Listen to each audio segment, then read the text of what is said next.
मध्य प्रदेश में 27 सीटों पर होने वाले उपचुनाव में एक विधानसभा सीट सांवेर की भी है। कांग्रेस ने इस सीट के लिए प्रेमचंद गुड्डू पर भरोसा जताया है और उन्हें पार्टी का प्रत्याशी घोषित किया है। भाजपा की ओर से अभी तक यहां के लिए प्रत्याशी घोषित नहीं किया गया है, लेकिन अनुमान है कि यहां से तुलसीराम सिलावट भाजपा की ओर से किला लड़ाएंगे।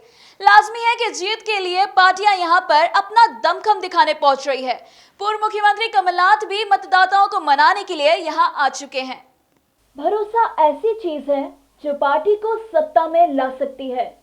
मतदाताओं का भरोसा जीतकर 15 साल बाद कांग्रेस सत्ता में आई थी, फिर क्यों चली गई यह आप सभी को पता है। मतदाताओं का यही भरोसा जीतने 2 हफ्ते पहले कमलनाथ सांवेर आए थे। सत्ता में है नहीं, इसलिए सांवेर वासियों को लोकार्पण और शिलान्यास की सौगातें नहीं दे पाए। हाँ, सत्ता में आने के बाद अच्छे काम करेंगे, कमलनाथ ये आश्वासन जरूर देकर गए थे। कमलनाथ पार्टी की 15 माह की कुछ उपलब्धियां भी बताकर गए थे, जिसे भाजपा अभी तक खारिज करती आई है। वहीं मुख्यमंत्री शिवराज सिंह चौहान भी मतदाताओं का भरोसा जीतने सांवेर आ सकते हैं। ये सत्ता में है, इसलिए ये सौगातें दे सकते हैं। भरोसा, सौगात और आश्वासन, सांवेर में राजनीति अभी इन्हीं के इर्द गिर्द घूम रही है। कमलनाथ के तो हाथ खाली थे, इसलिए जनता को काम करेंगे का बोलकर चले गए। शुरुआत करी कि मध्य प्रदेश में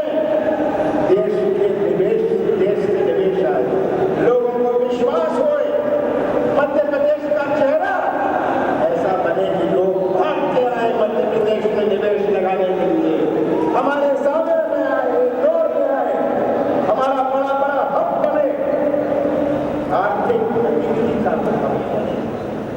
केवल मैन्युफैक्चरिंग का नहीं, पर आर्थिक गतिविधि का हब बने। जब ये वेयर हाउस बनता है, यहाँ मैन्युफैक्चरिंग नहीं होती, ये आर्थिक गतिविधि बनती है। भाजपा के लिए सांवेर की सीट भी अन्य सीटों की तरह चुनौती से भरी है। तुलसीराम सिलावट कुछ माह पहले कांग्रेस में थे, चुनाव में जीतकर ये मंत्री भी बन गए थे। सिंधिया के भाजपा में जाने के बाद ये भी उनके पीछे पीछे कांग्रेस छोड़कर भाजपा में शामिल हो गए। सिलावट का ये चुनाव इसलिए चुनौतीपूर्ण हो जाता है क्योंकि जिन मतदाताओं ने उन्हें वोट देकर जिताया था, वो इनके भाजपा में जाने के बाद से नाराज हैं। इसलिए स्वाभाविक है कि उनके ये वोट तो कटेंगे। वहीं कई ऐसे लोग भी हैं जो परंपरागत रूप से कांग्रेस को ही वोट देते आ रहे हैं। अब कांग्रेस के पास भरोसे को तोड़ने वाला ब्रह्मास्त्र है। वैसे भी कांग्रेस का मानना है कि उनका भरोसा तोड़कर कांग्रेस के विधायक मंत्री भाजपा में शामिल हुए हैं। इसलिए भी सांवेर की जनता के मन में कांग्रेस के प्रति सहानुभूति है।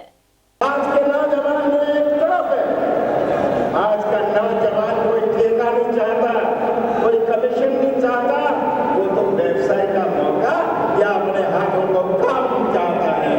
और ये तभी संभव है जब अपने यहाँ निवेश आएगा, अपने मध्य प्रदेश में निवेश आएगा, मध्य प्रदेश में लोगों को विश्वास होगा।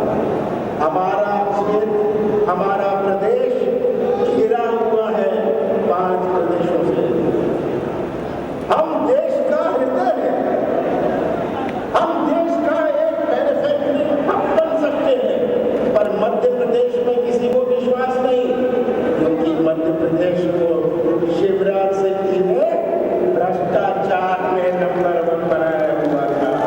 कोई मध्य प्रदेश आने को तैयार नहीं।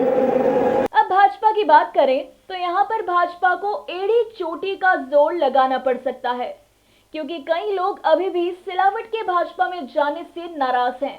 और सिलावट ही क्या, इन्हें ले जाने वाले महाराज का भी पूरे प्रदेश में विरोध हो रहा है। कांग्रेस ही नहीं, भाजपा के अंदर भी सिंधिया के आने से कई मतभेद उत्पन्न हो गए हैं। भाजपा तो महाराज और उनकी सेना के बारे में ही सोच रही है और उन्हें टिकट दे रही है, लेकिन जनता और अपने घर में कलह के विरोध के बारे में भी पार्टी को सोचना होगा। जनता का विरोध चुनाव परिणामों को प्रभावित भी कर सकता है।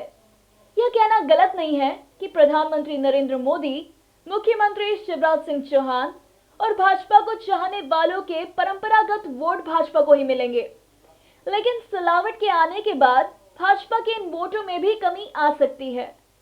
तुलसी सिलावट और प्रेमचंद गुड्डू दोनों के पास समर्थकों की अच्छी खासी फौज है। रही बात क्षेत्र की जनता की, तो बड़ी संख्या में ये तुलसीराम सिलावट से नाराज चल रहे हैं। शिवराज सिंह चौहान को यहां पर सौगातों का सहारा लेना ही पड़ेगा। अब ये तो वक्त ही बताएगा कि सांवेर में राजनीति का ऊंट किस करवट बैठेगा। Bureau report, IMP news, Indore.